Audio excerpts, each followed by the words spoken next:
Familia querida, Dios les bendiga y les guarde. ¿Alguna vez se ha hecho usted una pregunta? ¿Cómo sería su vida si nunca tuviera preocupaciones o ansiedades? El tema de hoy examina esa respuesta. Jesús, al referirse a este tema, en Mateo capítulo 6, verso 25 nos dice: por tanto os digo, no os afanéis de vuestra vida, qué habéis de comer o qué habéis de beber, ni por vuestro cuerpo, qué habéis de vestir. ¿No es la vida más que el alimento y el cuerpo más que el agua? Mirad las aves del cielo, que no siembran, ni ciegan, ni recogen en graneros, y vuestro Padre Celestial las alimenta. ¿No valéis vosotros mucho más que ellas? ¿Y quién de vosotros podrá, por mucho que se afane, añadir a su estatura un codo? Y por el vestido, ¿por qué os afanáis? Considerad los lirios del campo, cómo no crecen, no trabajan, no hilan. Pero os digo que ni aun Salomón con toda su gloria se vistió así como uno de ellos. Y si la hierba del campo que hoy es y mañana se echa en el horno, Dios la viste así, ¿no hará mucho más a vosotros, hombres de poca fe? No os afanéis pues diciendo qué comeremos o qué beberemos o qué vestiremos, porque los gentiles buscan todas estas cosas, pero vuestro Padre Celestial sabe que tenéis necesidad de todas estas cosas. Mas buscad primeramente el reino de Dios y su justicia, y todas estas cosas os serán añadidas. Así que no os afanéis por el día de mañana, porque el día de mañana traerá su afán. Basta a cada día su propio mal. ¿A qué se refiere Jesús con esto? ¿Quiere decir que no debemos pensar en el futuro, ni hacer provisión, ni esforzarnos, ni ser diligentes? Claro que no. Esta palabra lo que nos dice es que no debemos afanarnos por cosas perecederas, ni por cosas que no podemos cambiar. Y él pone un ejemplo. Dice: ¿quién de ustedes, por más que se esfuerce, podrá añadir a su estatura un codo? Sin embargo, tenemos a afanarnos porque somos más pequeños o más gorditos o más esto o más aquello, y el Señor dice: no vas a poder añadirle a tu estatura un codo. Y yo creo que eso es importante, ver cuáles son aquellas cosas que no podemos cambiar. Hay cosas que no podemos cambiar y sencillamente tenemos que aprender a ponerlas en las manos de Dios. Hay otras que sí están en nuestras manos y esas debemos esforzarnos. Vemos que cuando el pueblo de Israel iba a cruzar el río Jordán, Moisés clamó a Dios y Dios le respondió: ¿por qué clamas a mí? ¿Qué tienes en tus manos? Y él dijo: la vara. Y él dijo: pues divide el mar y pásala con esto. Pedro se hundía en el mar y Jesús lo levantó y le dijo: hombre de poca fe, ¿por qué dudaste? Los discípulos no pudieron echar fuera un demonio y Jesús le dijo: oh generación incrédula, ¿hasta cuándo he de estar con ustedes? Aparentemente eran situaciones más allá de sus posibilidades. Sin embargo, el Señor les está diciendo que si tienen fe, la fe suficiente, todas esas cosas les eran posibles. Es decir, tenemos que entender lo que Dios está diciendo aquí. Él dice: hay cosas imposibles que tú puedes lograr por medio de la fe.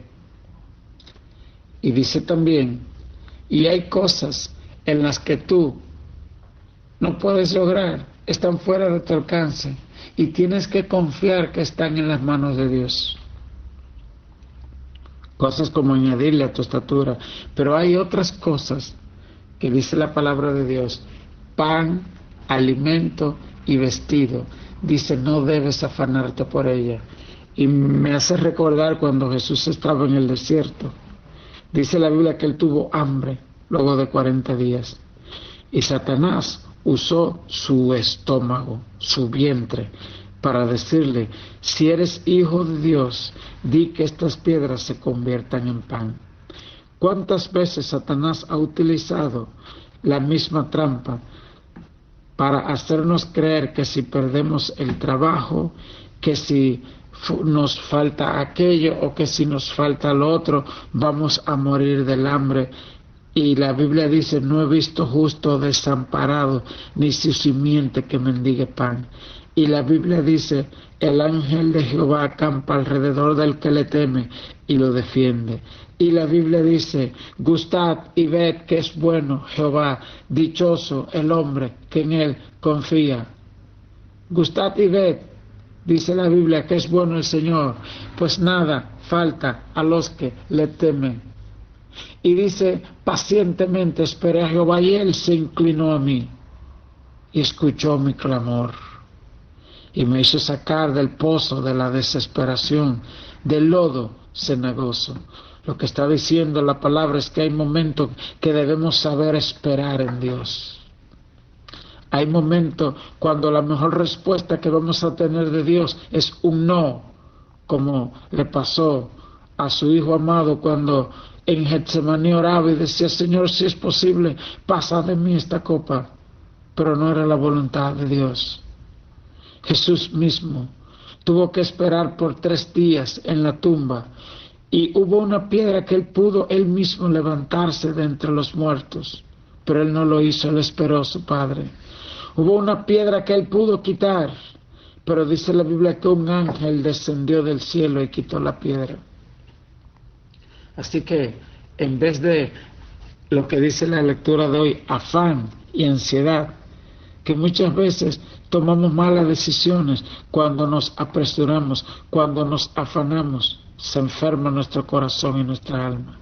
En vez de esto, la clase de hoy nos enseña a aprender y a depender de Dios. Cómo Jesús supo esperar en su Padre, cómo Él puso la prioridad de su vida en esta tierra, buscar primeramente el reino de Dios y su justicia. Y ese es el consejo que nos da.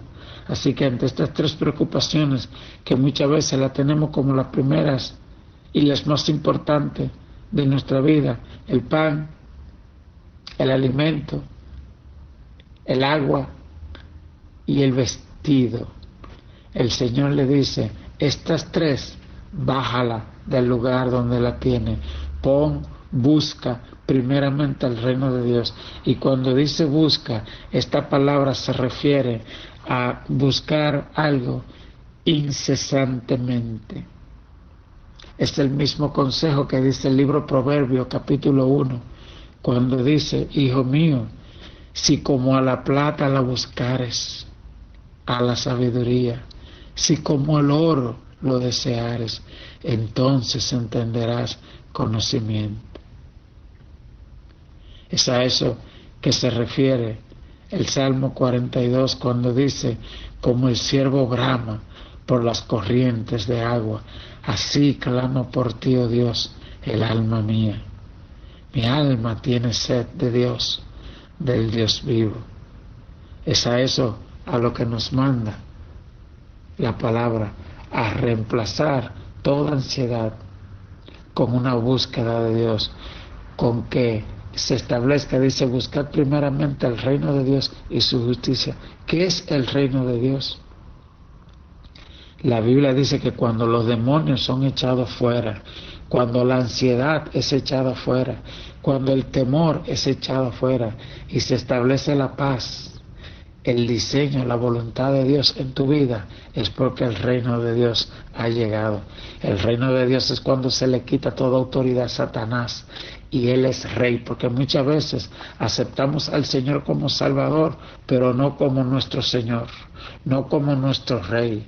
Y tenemos que aprender que el Evangelio no es solamente el Evangelio de la salvación, sino también el Evangelio del reino.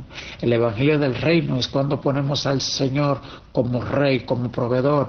Y tienes que saber que si Él es el Rey de tu tierra, en tu tierra no falta nada. Así como hay países muertos de hambre en esta tierra, hay países muy prósperos porque tienen buenos gobiernos. Tienes que aprender que si haces al Señor Rey de tu vida, nada falta a los que le temen. Dice la palabra de Dios: no he visto justo desamparado, ni su simiente que mendigue pan. A eso se refiere cuando dice busca primeramente el reino de Dios. Y cuando habla a la justicia de Dios, se refiere a estar en paz con Él, a estar justificado. La Biblia dice: procura con diligencia presentarte ante Dios como obrero que no tiene de qué avergonzarse. Así que a partir de saber hoy que las aves del campo, que la creación, que las flores, el Señor la viste y que envía su lluvia a su tiempo, tienes tú que preguntarte: ¿cómo cambiará mi vida de ahí en adelante?